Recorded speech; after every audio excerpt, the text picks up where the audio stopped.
Agora é oficial, uma ação do Banco do Brasil vão virar duas. Tem umas corretoras recomendando compra do Banco do Brasil após esse desdobramento. Como ficam os dividendos? E será que realmente muda alguma coisa para o investidor? Vamos falar também sobre as ações que eu comprei em janeiro, que eu acredito aqui que tem uma boa perspectiva à frente, elas estão aqui no meio do ruído. Falando em ruído, eu vou complementar sobre o vídeo de ontem, sobre as siderúrgicas, tá? Então vai envolver aqui rapidamente um comentário sobre esses impostos que o governo está avaliando se cria. Falando em governo, nós temos aqui mudanças na renda fixa, que não são tão bacanas não, tá? Então, após o anúncio oficial do desdobramento de ações, ou seja, vai transformar uma ação em duas, a XP recomendou compra do Banco do Brasil. Eu tenho que dar um pouco de cuidado aqui ao olhar esses títulos de matéria. Quando a gente lê um pouco mais a matéria, a gente já vê que o Conselho de Administração já havia anunciado essa intenção lá em dezembro do ano passado, e a própria XP tinha dito que esse movimento é positivo, porque vai dar maior liquidez, porém não altera os fundamentos ou perspectiva de crescimento, e eu ainda acrescentaria também que não altera a perspectiva de dividendos da empresa. E aí eles mudaram então o preço justo para metade já, porque nós estamos agora com o dobro de ações. Já vou explicar um pouco mais, falar sobre os dividendos aqui que eu vejo também, tá? A BTG, por sua vez, acredita em dividendos fortes no Banco do Brasil, em torno de 9,9%, mas eles alertam aqui a um pequeno possível problema no Banco do Brasil, que é essa questão da exposição ao Banco Patagônia da Argentina. Eu já mostrei para vocês ali como ver essa participação que o Banco do Brasil tem lá. Não é tão relevante ao ponto de preocupar, a não sei que o Banco da Patagônia fosse realmente ter um caos lá dentro, o que eu não acredito, mas é um ruidinho adicional. E temos também o segmento agro, que é impactado pelas mudanças climáticas, né? O El Niño, e depois vai ter o Laninha, né? Uma bagunça aí acontecendo. Ele vê isso como grandes riscos, mas eu acho que é mais assim um tumultinho que não vai causar nada, tá? Por fim, eles então estão ainda alertando da possibilidade do payout do Banco do Brasil acabar aumentando de 40% para 50%. Aí sim nós teremos as perspectivas de dividendos aumentadas. Então a gente já vai falar dos dividendos, mas antes eu já havia comentado com vocês na época que o Banco do Brasil anunciou esse desdobramento, que isso aqui não afetava em nada nos dividendos e nem nos fundamentos, nada. Eu vou relembrar aqui com vocês, né? Então, o que acontece? O Banco do Brasil, por exemplo, vamos simular um cenário de uma pizza, que é a mesma coisa. Eu, Dalton, aqui tenho 3 pedaços aqui de uma pizza. A Maria tem um pedaço na pizza. Então eu tenho 75% da pizza, ou seja, 3 fatias. Vamos chamar de ações também, 3 ações. A Maria ela tem 25% da pizza, uma fatia, uma ação. E aí que a gente acontece? A gente divide essa pizza em mais pedaços e agora eu não tenho mais 3, eu tenho 6, dobrou, né? Houve aqui um desdobramento na minha pizza, eu tenho 6 fatias agora. E a Maria tem 2. Ela continua tendo 25% da pizza, só que agora ela tem em 2 fatias, não em mais uma. E eu tenho 75% da pizza ainda, 6 fatias e não mais 3. Então não mudou absolutamente nada. Eu continuo com o mesmo caloria, eu vou ganhar a mesma caloria nessa pizza, eu vou ter o mesmo peso de pizza, não muda absolutamente nada. Só o que mudou é a divisão, que agora está mais dividido. E considere se tornar membro do canal para você ter acesso a essa planilha de dividendos e preço teto exclusiva para membros, além de vídeos também exclusivos, tá? Então olha só, aqui está a planilha de dividendos, onde eu já tenho o previsto aqui o dividendo para o ano exercício de 2024. Lembrando que o ano exercício de 2023 ainda não encerrou, vai encerrar ali depois do resultado do quarto trimestre, aí a gente vai atualizar esses dividendos aqui, mas por enquanto já antecipei e tem a previsão em 5,23 de dividendo, que vai dar 9,6 de yield. Como o Banco do Brasil vai desdobrar, o que vai acontecer com o dividendo? Ele vai para 2,62, assim como o preço da ação vai dividir pela metade, vai dar na mesma coisa, o dividend yield é o mesmo, de 9,06. Considerando aí sim aquela possibilidade do Banco do Brasil pagar 50% de payout, nas minhas estimativas, então, nós teríamos um dividendo já maior, de 3,27 por ação, podendo chegar aqui então a 11,33 dividendos no ano exercício de 2024, que se inicia em maio, tá? Ele vai de maio de 2024 até fevereiro de 2025, o ano exercício de 2024, tá bom? Renda fixa. O governo anunciou mudanças na renda fixa que acabam afetando um pouco a atuação das empresas e também as pessoas físicas. Nós vamos perder rentabilidade, provavelmente oferta de CRIs, CRAs, LCIs E LCAs, as regras já estão valendo. Eu mesmo já fui afetado na minha reserva de oportunidade por conta dessas mudanças aqui. E a gente sabe, né, que o governo aqui ele vem atuando para buscar distorções, né, no sistema de incentivos e tudo mais. E aí eles foram atrás aqui dessas LCIs, LCAs, CRIs-CRAS, que acaba tendo vínculo ao setor agro, setor imobiliário. Só que acontece que tem muitas empresas que estão utilizando isso de mau uso disso. E aí, obviamente, eu acho correto ele buscar essas distorções. O problema é o destino desse dinheiro. Se esse dinheiro fosse captado e devolvido para o setor imobiliário agro, eu falaria, perfeito. O problema é que a gente sabe que o destino desse dinheiro será outro, será na gastança aí, né? Enfim, dito isso, quais são as mudanças então nos CRIs e nos CRAs? O que está acontecendo é que muitas empresas ao longo dos anos foram cada vez mais utilizando os CRIs e os CRAs de forma indevida. Empresas que não são do setor agro ou não são do setor imobiliário estavam aqui com facilidade de acabar emitindo esses tipos de títulos pela vantagem de ter imposto reduzido. Então, como as pessoas físicas elas não pagam imposto de renda sobre os CRIs e os CRAs, as empresas iam lá e acabavam emitindo isso a uma taxa um pouquinho menor, porque valia a pena para o investidor mesmo assim. Então, com isso, elas vão ter que se virar de outra forma, tá? O endividamento delas vai ficar assim um pouquinho mais caro. Empresas que não atuam no agro e no setor imobiliário vão ter essa dificuldade agora, tá? Então a gente via aqui ó, empresas como locação de veículos, varejo e saúde emitindo crise e CRAS. Não faz realmente muito sentido, tá? A gestora empírica estima que 80% dos CRIs em circulação atualmente eram embalados desse jeito. Então realmente de novo, é uma distorção, tem que ser corrigido, o problema é o destino desse dinheiro. Outro ponto muito comum também é o refinanciamento. Empresas que emitiram crise CRAS vão ter dificuldade aí de reemissão desses crises CRAS. Então isso aqui também pode dar mais uma dor de cabeça para as empresas. Em linhas gerais, o, o endividamento delas pode acabar ficando mais caro, vão ter que buscar outras alternativas, tá? Já no LCI e nos LCAs, acaba afetando aqui muitos bancos, né? Os bancos, muitas vezes, eles emitiam um LCI e um LCA onde já tinha algum benefício ali, então eles não poderiam estar emitindo LCI e LCA porque já tem um benefício naquela linha de crédito que ele está buscando. Então, isso aqui pode afetar um pouco os bancos, tá? A questão aqui do LCI e do LCA. Mas o que realmente acaba mudando aqui para quem utiliza o LCI e LCA como reserva de oportunidade como eu, é a questão do prazo aqui de liquidez. Então nós tínhamos aqui vários títulos com 90 dias aqui, LCIs, LCAs, com 90 dias de liquidez, e aí você conseguia fazer uma logística ali na sua reserva de oportunidade para ir alocando aos pouquinhos ali, passava 90 dias, você já tinha ali aquela liquidez, praticamente já virava liquidez imediata, né? Então eu ia utilizando muito o LCI e o LCA com essa finalidade, reserva de oportunidades. Passava 90 dias, pronto, virava aí liquidez imediata. Aí eu punha mais um tantinho ali, eu ia então utilizando dessa forma o meu LC e LCA. E agora eu não vou mais poder isso, por quê? Agora não poderão mais ter títulos com liquidez em 90 dias. Eles travaram a liquidez para 9 meses no caso do LCA e 12 meses no caso do LCI. Ou seja, como eu gosto de utilizar renda fixa para reserva de oportunidade, meio que acaba perdendo aqui muito espaço na minha carteira, o objetivo aqui de L6 e LCA. E por serem livres de imposto de renda, eles acabavam tendo, na maioria das vezes, rentabilidades superiores aos CDBs e ao Tesouro Selic. É por isso que eu acabava utilizando.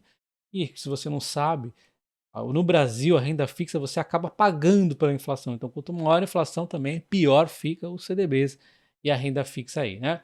Enfim, então o governo acaba fazendo essa mudança e te joga, né, para pagar imposto, porque ele quer que você use lá o CDB, que vai ter imposto, e o Tesouro Selic, que também vai ter imposto. Então, mesmo aí quem está na bolsa utilizando somente a renda fixa para reserva de oportunidade, ele acabou te arrastando aí para mais impostos. É isso que o governo quer no fim das contas.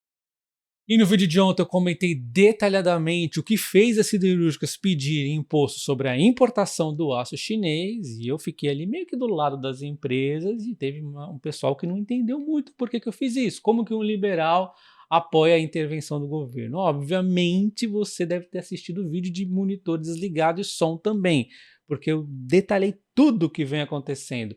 Primeiro ponto, óbvio que eu prefiro que reduzam os impostos das empresas, mas isso aqui nós estamos falando de Brasil. Você acha que um governo brasileiro vai reduzir os impostos? Não, então a gente deixou esse ponto de lado, e aí, pensando em dar uma solução para siderúrgicas realista, seria aumentar os impostos para importação. Esse é o primeiro ponto. Segundo ponto, mas por que que eu vou então apoiar uma intervenção do governo para ajudar as empresas? E aí a gente vem aqui, aço chinês é subsidiado pelo governo local. Comentei isso, vocês são surdos, cara. Eu comentei ontem, o aço chinês está sendo subsidiado pelo governo da China. Governo, Estado, acabou o liberalismo aí. Nós temos intervenção do Estado.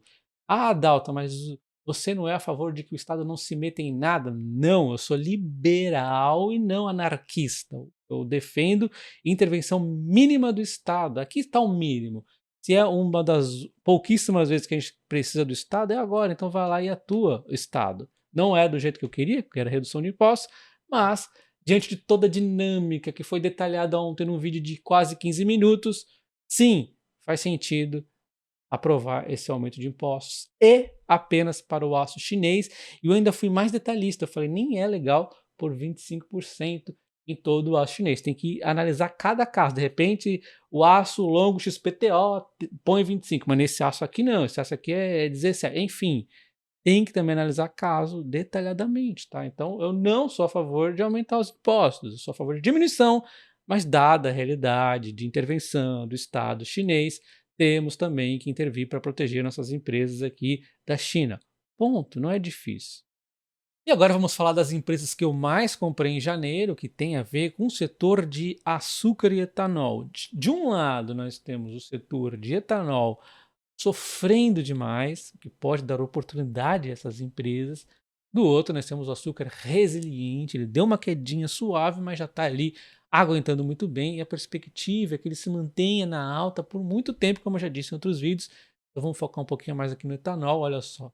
As usinas ainda esperam reação do etanol. O preço médio do biocombustível em janeiro foi o mais baixo desde setembro de 2020. Isso tudo aqui, aliado à dinâmica da queda do preço do petróleo, o petróleo acabou caindo, deixando a gasolina mais barata, causando esse impacto aqui no biocombustíveis, além da produção que vem sendo aumentada nos últimos anos.